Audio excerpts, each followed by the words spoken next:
Hola, bienvenidos a todos y todas. Ya sabéis, soy Perico Echevarría, director de la revista digital de Huelva, lamardeonuba.es, y una vez más pues seré la voz principal de este Puente de Concordia, este programa de entrevistas, en el que hoy vamos a tener con nosotros y nosotras a Rafaela Schonabel, ya me dirá Rafaela si lo he dicho bien, presidenta de la Asociación de Parálisis Cerebral de Córdoba. Con ella vamos a hablar de la situación deficitaria de los centros concertados con la Junta de Andalucía que atienden a las personas con discapacidad en esta comunidad, ya que yo os hablo desde Huelva, ¿no? Referido, y Rafael está en Córdoba, referido tanto a unidades de estancia diurna como a centros residenciales y lo que esto supone para la prestación de estos servicios. Pero antes, como suele siendo habitual en estos puentes de Concordia, paso la palabra al director del programa, Víctor Villar Epifanio, que nos va a contar, Víctor debe estar ya por ahí, que nos va a contar un perfil previo de nuestra invitada de hoy. Adelante, Víctor, compañero. Buenas tardes. Gracias, Perico, y gracias una vez más por participar en este programa. Este programa es muy especial para mí. Y si me permitís, os voy a contar el motivo. Hace algo más de 40 años, en Burgos, un grupo de madres de niños y niñas con parálisis cerebral se juntaron para que sus hijos e hijas tuvieran profesores especializados. Las llamaron locas, incluso, algunas de ellas decían que para qué iba a saber leer y escribir su hijo, que no les hacía falta para la vida que iban a llevar. Pero finalmente, gracias al apoyo de nuevas educadoras con gran dosis de vocación y ganas y una clase política contagiada por el espíritu de cambio de la época, lo consiguieron. Luego, algunos de esos niños y niñas entraron en clases normalizadas y proseguir sus estudios hasta la universidad. El que os está hablando es uno de esos niños. Por eso, este programa es tan importante para mí, porque parece que 40 años después estamos retrocediendo. Perdón por el discurso que os he metido, pero, aparte de la carga emocional para mí, creo que da una idea de la importancia del tema de hoy. Como dice Perico, hoy tenemos con nosotras y nosotros a Rafaela Chounabelle Bueno. En la actualidad es presidenta de la Asociación Cordobesa de Parálisis Cerebral, ACPASIS, cargo que viene desempeñando desde el año 2014, aunque su vinculación con la entidad la mantiene. Desde el año 1997, en donde inicialmente vino desempeñando el cargo de vicepresidenta. Es licenciada en Derecho por la Universidad de Córdoba. Funcionaria de carrera de la Diputación de Córdoba, en donde ha venido desempeñando diversos puestos de responsabilidad en materia de recursos humanos, de contratación pública y en la actualidad en la materia de la formación. Su faceta en el ámbito de lo social se ha ido desarrollando durante estos años adquiriendo compromisos con distintas organizaciones vinculadas al mundo de la discapacidad y representando al movimiento asociativo ASPACE, así en la actualidad es presidenta de la Federación ASPACE Andalucía, entidad que representa a todas las asociaciones de parálisis cerebral andaluzas. Vicepresidenta del CERMI Andalucía, que es el Comité de Entidades Representantes de Personas con Discapacidad de Andalucía, una población conformada por más de 700.000 personas con discapacidad y sus familias. Miembro del Consejo Andaluz de Atención a las Personas con Discapacidad. Ostenta la vicepresidencia de la Plataforma del Voluntariado de Córdoba. Miembro con Consejo Local de Atención a la Discapacidad del Ayuntamiento de Córdoba. Vocal del Consejo y de la Junta Municipal del Distrito Noroeste de Córdoba. Ha comparecido en la Comisión de Salud y Consumo del Parlamento andaluz, dentro de la tramitación del proyecto de ley de atención temprana andaluza para realizar aportaciones a la misma por parte del colectivo de la parálisis cerebral. En el ámbito de la docencia ha sido ponente en distintas jornadas en materias como el deporte adaptado y diversas materias relacionadas con la discapacidad, siendo las más recientes. En octubre de 2023 su ponencia en las segundas jornadas de centros residenciales bajo el lema Una mirada al futuro, con la ponencia relativa al proyecto europeo Rumbo. En noviembre de 2023 en el Congreso Nacional de los CERMIS Autonómicos celebrado en Córdoba. Con una ponencia sobre la Ley de Atención Temprana en Andalucía. Bienvenida a Puentes de Concordia, Rafaela. Buenas tardes. Gracias por invitarme. Adelante, Perico. Muchísimas gracias, Rafaela, por acompañarnos en estos puentes de Concordia. Hemos visto en vuestra web que tenéis un gran número de servicios para vuestras personas asociadas. ¿Nos puedes contar un poquito, Rafaela, en qué consisten estos servicios? ¿Cuáles son las prestaciones que ofrecéis desde vuestra asociación? Bueno, pues si tengo que resumir un poco qué es lo que hacemos en la entidad, que es un modelo exportable a todas las entidades de ASPACE, del movimiento ASPACE, pues nosotros realmente lo que hacemos es ofrecer un proyecto de vida. Tenemos un centro de un CAI, un centro de atención infantil temprana para niños de 0 a 6 años, que como habéis hablado, que hemos participado en la ley de atención temprana en Andalucía, una de las pocas leyes que garantizan en nuestro país la atención temprana universal y gratuita para todos los niños de 0 a 6 años, pues tenemos uno de los centros de atención infantil temprana más, pues más consolidados en nuestra ciudad, en Córdoba. Luego tenemos, a partir de los 7 años, pues se les trabaja en los distintos ámbitos de psicología, fisioterapia, logopedia, terapia ocupacional, en fin, todo lo que sabéis que la parálisis cerebral es muy discapacidad a veces, ¿no? Entonces necesitamos, todos los profesionales en nuestros equipos son multidisciplinares. A partir de los 7 años, pues hasta que lo necesiten, pues pueden recibir tratamiento ambulatorio, van y vienen, porque lo nuestro es integración y queremos que los chavales pues tengan a nivel educativo pues su inserción en la aula, bien aula específica o aula integrada, en aulas ordinarias, ¿no? Entonces ellos tienen su vida normal. Luego también a partir de cierta edad pues pueden empezar a trabajar y en fin, pero tienen que o deben de seguir recibiendo sus tratamientos ambulatorios. Y luego ya pues llega una edad en que salen del sistema educativo o no encuentran trabajo, pero tenemos nuestros talleres de informática, educativo y demás, a partir de, bueno, pues ya 20 y tantos años, en lo que se llaman centros de estancia diurna. El centro de estancia diurna que también lo tenemos. Y por último, pues tenemos el centro residencial, ¿vale? Que es donde ya están los adultos, que ya su familia quizás pues no están mayores. Estos son los padres fundadores de la entidad, que son del año 79, cuando se fundó, ya hemos hecho 45 años. Pues una de las preocupaciones era esa, ¿qué pasaría cuando ellos estuvieran ya con una edad? Las viviendas quizás no tan adaptadas como las necesidades que ya tienen. Y es verdad que los adultos son las personas que tienen más necesidad de apoyo, porque antes no había los tratamientos que hay ahora y funcionalmente están mucho más afectados, ¿no? Entonces, ese es nuestro proyecto de vida. Estos 3 centros, tanto la estancia, o sea, lo que es estancia diurna, centro residencial como el centro infantil temprana, son 3 conciertos que tenemos con la Junta de Andalucía. Entiendo. Aunque hay alguna plaza privada, pero vamos, este es nuestro proyecto de vida. Es un proyecto bastante integral, creo que bastante completo respecto a las necesidades que pueden surgir, ¿no?, en personas que viven con estas características. Oye, de todos estos servicios entiendo que, igual que está ocurriendo en muchos otros sitios, ¿os habéis visto afectados por la falta de financiación, por un déficit de ayudas sociales o por las colaboraciones que podáis necesitar que no son suficientes para realmente toda la actividad que desarrolláis? Bueno, pues esto no es algo que sea de ahora.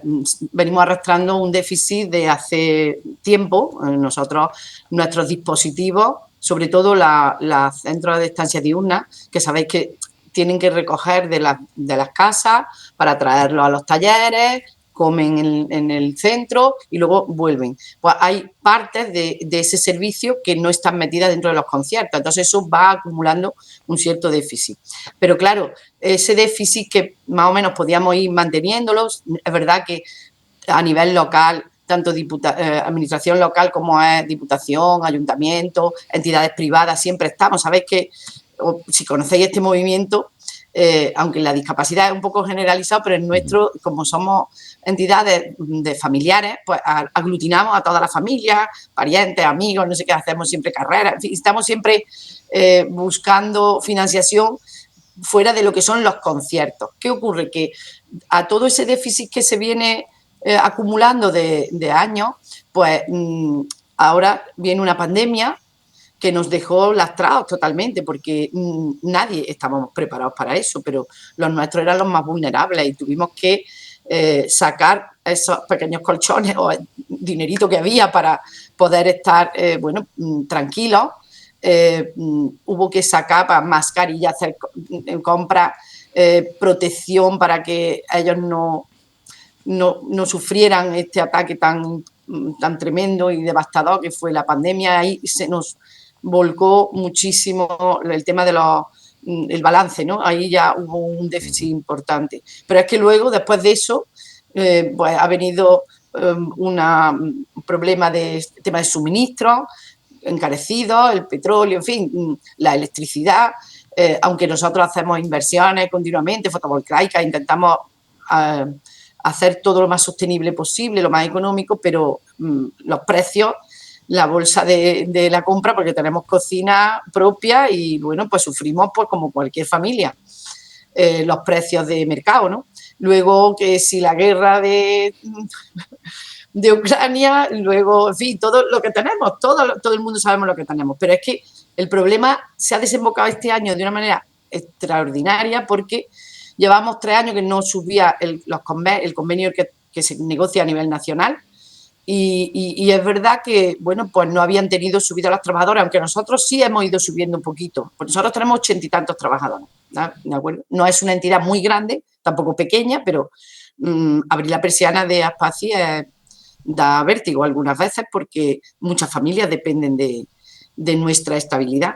Entonces, bueno, pues este año ha habido por sentencia una subida del 10% que ya se ha publicado para aplicar inmediatamente a los trabajadores. Ese 10% ya nos ha matado. Entonces llevamos avisando de que esto se iba a producir, porque esto le está pasando a todas las entidades que trabajan con personas con discapacidad, que estamos metidos en el mismo convenio.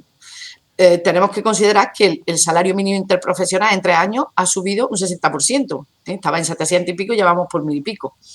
Y bueno, pues todo esto es lo que ya ha llegado a un momento en que la situación es insostenible. Se está en nuestras entidades. Yo ahora ya, aparte de Aspaci como presidenta, hablando como presidenta de la Federación de Andalucía, hay entidades de Andalucía que están despidiendo personal porque no pueden mantener el gasto equilibrado. Y algunas, no quizás de Aspaci, pero sí de otras entidades más pequeñitas y que no han podido tener a lo mejor recursos de otra procedencia, pues están teniendo que cerrar. Entonces, esto lo estamos sufriendo mucho. Esto que me comentas parece que hay un momento, un punto de inflexión que sería a partir de la pandemia especialmente, aunque ya con anterioridad siempre hay déficit cuando los servicios son concertados, pues siempre se necesitan más recursos, y ahora me dices que ya en el último año se desencadena de una manera mucho más potente, ¿no? Es decir, en la medida en que sois un centro concertado, ¿no? Entiendo que respondéis también a una cartera de servicios que la administración pública ofrece a la ciudadanía, ¿no?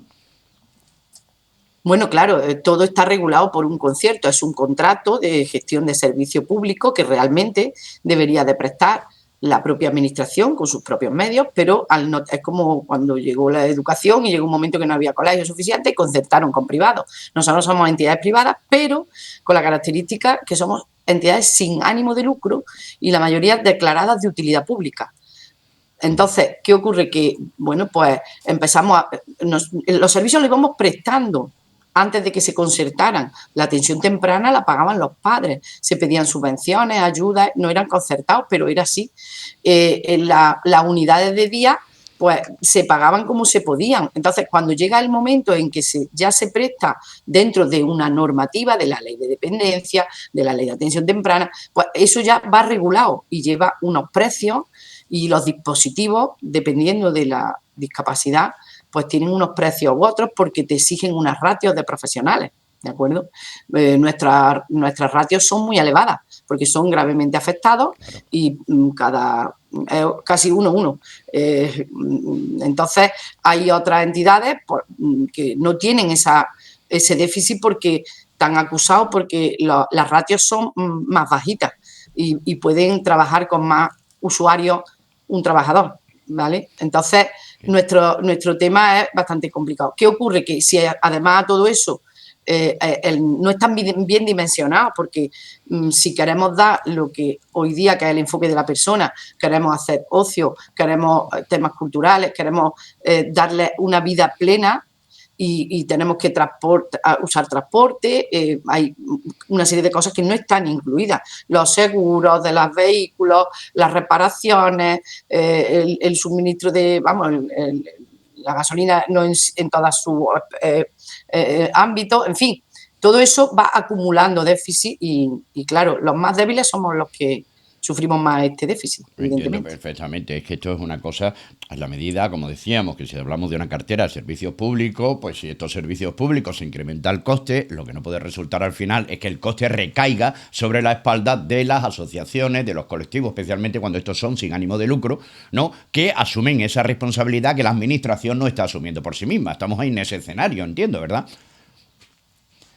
Efectivamente, son servicios públicos y la administración no sería capaz de prestarlo y lo reconoce y lo sabe. O sea, un servicio de estancia diurna o un centro residencial público no podría dar la red que tenemos las entidades como las nuestras, entidades de padres, entidades de propios trabajadores, porque los físicos, por ejemplo, ellos básicamente también están trabajando dentro de sus centros, entonces que también llevan empleo. Lo nuestro es más complicado, las personas con parálisis cerebral tienen más dificultades a la hora de encontrar un empleo, pero quiero decir que hay una red de entidades, físicos, autismo, síndrome Down, todos estamos en la misma historia, daño cerebral, lo único que unos tienen más déficit que otros, los que tenemos esta necesidad de ratio y tal, el déficit es más acusado. Además que nosotros buscamos donde no haya para darle la calidad que necesitan. Oye, cuando ya se llegan a veces a situaciones límites, ¿no? Nos llegan noticias, por ejemplo, de que estáis teniendo incluso dificultad para acceder a tratamiento de enfermedades a nivel médico, por ejemplo, ¿no? Hay ausencia de medicinas. ¿En qué situación también está esto? Bueno, no diría yo ausencia de medicina en nuestro sistema público de salud. Funciona bien, se atiende bien. A veces el problema quizás es a la hora de estar en un centro hospitalario que necesita muchas veces que se les conozca, porque a veces piensan que es que le ha dado un ictus o que le ha dado ¿sabes? Cuando son personas que tienen una dificultad a lo mejor motórica a la hora de hablar y tal. Que los centros deberían de tener una referencia anterior, ¿no? Sí, lo que sí cuesta trabajo, porque ha habido una época de bonanza que recetaban las sillas, recetaban la ortosis, las prótesis y tal, pero ahora hay mucha más contención de gasto, yo lo veo normal, evidentemente, pero, por ejemplo, no sé, unos zapatos ortopédicos o alguna férula, cuesta más trabajo que te receten que te prescriban eso, ¿no? Luego ya hay cosas como, por ejemplo, los espesantes de la comida, que no están dentro de la cartera de servicios, o otro tipo bueno, los pañales van según unas ratios también. Si te hacen falta más, pues tienes que comprarlos, porque yo hay que... Y ese tipo de cosas pero no tanto medicina. Las medicinas suelen recetarse genéricos o lo que sea, pero normalmente nosotros que tenemos nuestra enfermera, pues no tiene problema y funciona bien lo que es la gestión de usuarios y demás. Pero lo que sí a la hora de lo que es las cosas más caras, las sillas, porque nuestras sillas pues no son posturalmente, a veces necesitan reposar para el control cefálico, todo eso cuesta, no entienden muchas veces que la calidad de vida de estas personas pasa por estar bien posicionados a nivel funcional y tal, porque si no, los dolores, las malas deformaciones del cuerpo. Entonces, cuesta trabajo que la sociedad, ya no digo la clase médica, incluso la sociedad entienda que tienen derecho a tener esta calidad en este servicio. Entiendo. Porque se oye muchas veces, si no andan, ¿para qué quieren unas botas? Perdona. Qué bárbaro. ¿Qué te pasará a ti? Claro, desde luego es una... Oye, uno de los motivos por los que nacen estos puentes de concordia es precisamente, y te quiero preguntar, por la ausencia que a veces en los medios de comunicación hay sobre estas realidades, que son realidades con las que convivimos directamente. En este sentido, en el apoyo que podéis recibir por la parte de mediática, ¿os sentís más o menos solas en esta lucha que desarrolláis? Pues mira, es como un poco, tiene como dos versiones. A ver, en el ámbito ¿no? En el ámbito más cercano pasa lo mismo que con las entidades institucionales y privadas, te conocen el trabajo. Y cuando conocen el trabajo, pues hay más empatía. Entonces te ayudan más. Entonces con los medios de comunicación pasa igual. Nosotros a nivel local, televisiones locales, radio, los periodistas nos conocen, en fin, nos tratan con mucho cariño y recogen.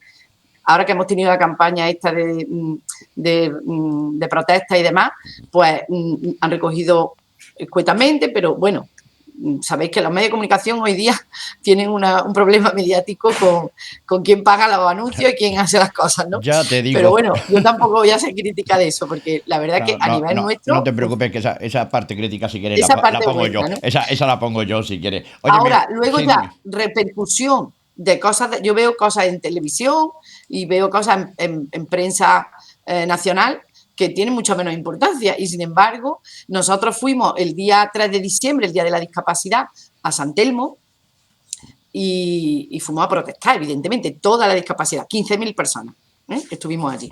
Y lo que se recogió en prensa en Canal Sur, que hemos hecho una protesta, la televisión, era como que habíamos ido allí a celebrar el Día de la Discapacidad, con nuestras pancartas y todo, pero a celebrarlo. Entonces quiero decir que eso es un problemilla, sí, eso es un problemilla porque la gente escucha cosas, pero no sabe exactamente y no...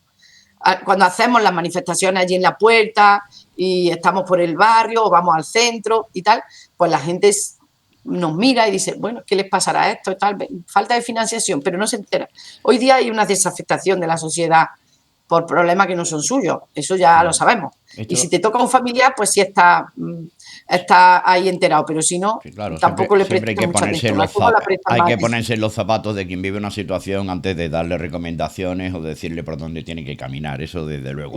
Oye, hablamos de esto, es verdad que a veces en el ámbito local se conocen más el trabajo de estas asociaciones, se conocen más a los colectivos que enfrentan estas realidades y que deciden iniciativas como pueden ser la vuestra asociación en Córdoba u otras, ¿no? Pero en cuanto a la hora de reivindicar, cuando dices trascender ese ámbito local, en cuanto a entidades estatales, no sé, me pasan COCENFE, ASPACE, el CERMI, este tipo de instituciones, ¿cuál es la colaboración por las vías? Es decir, ¿os sentís apoyados por quien sí tiene de alguna forma un acceso mayor a las administraciones o a los medios de comunicación más generalistas y de mayor cobertura?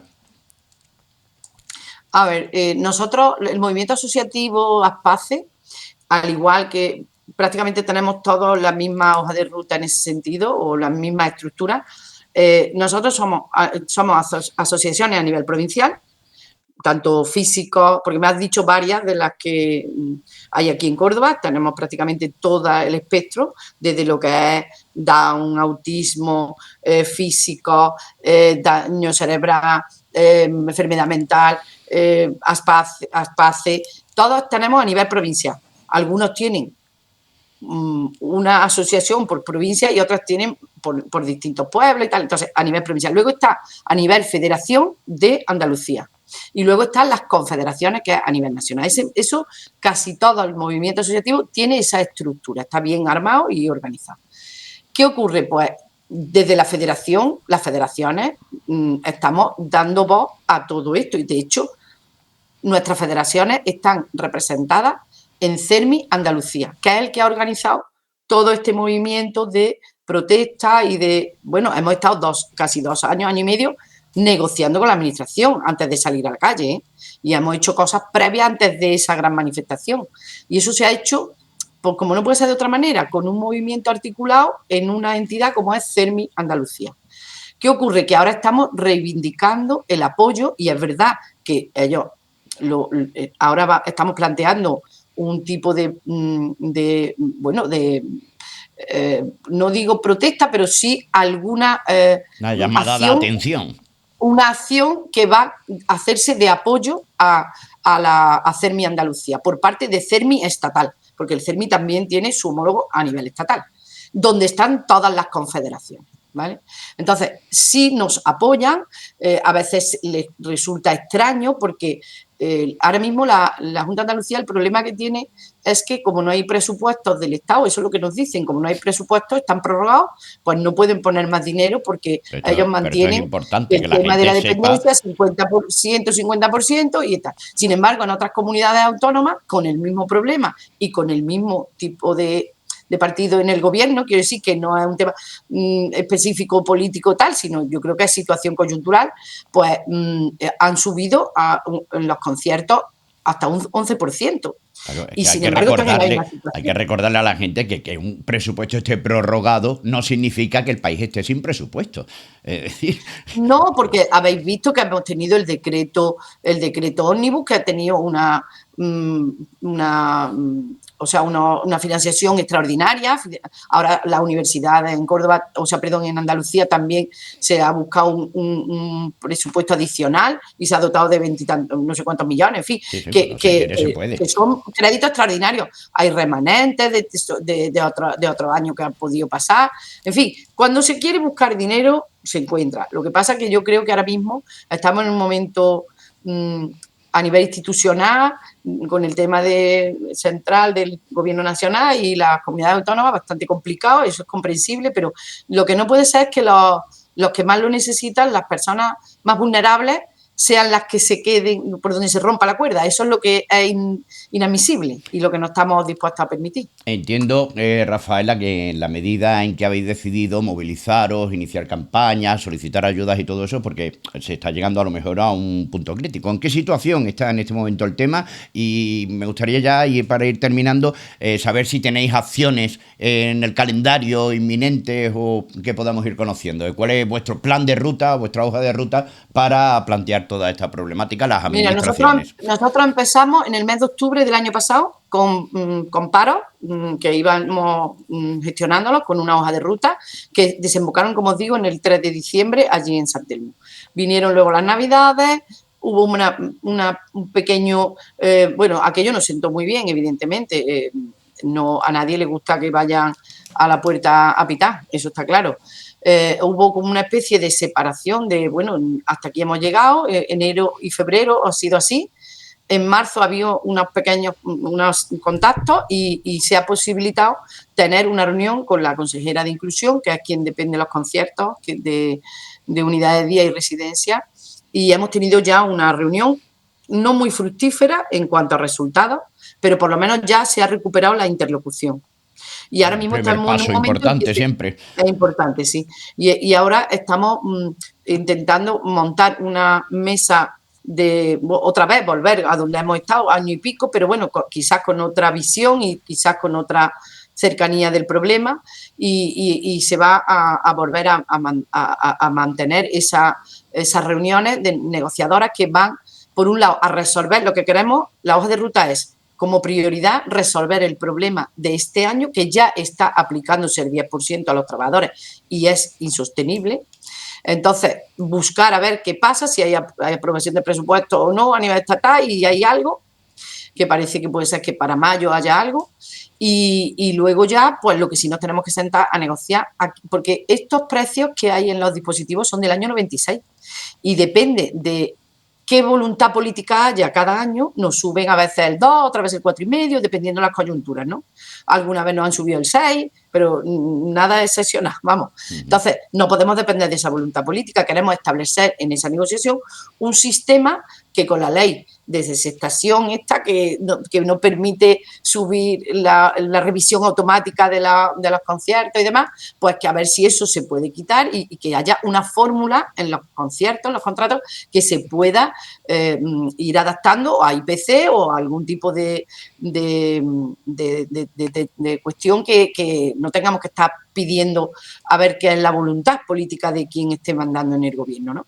Entonces, esa sería, la hoja de ruta sería resolver el problema ahora mismo, puntual de qué se va a subir este año, sentar las bases para un nuevo sistema de financiación que sea justo y que ya esas desigualdades se vayan corrigiendo entre distintos dispositivos y que se vayan valorando.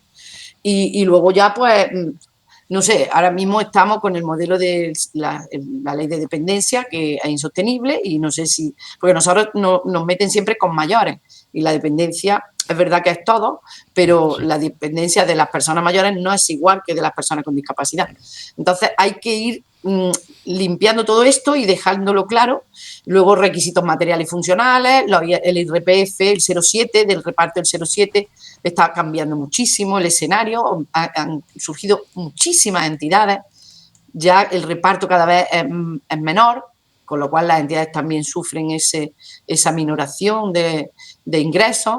Entonces, bueno, esa mesa de negociación nosotros le tenemos mucha esperanza, pero no quita que dentro de unos meses a lo mejor tengamos que hacer otra entrevista y ya os diga yo otra cosa.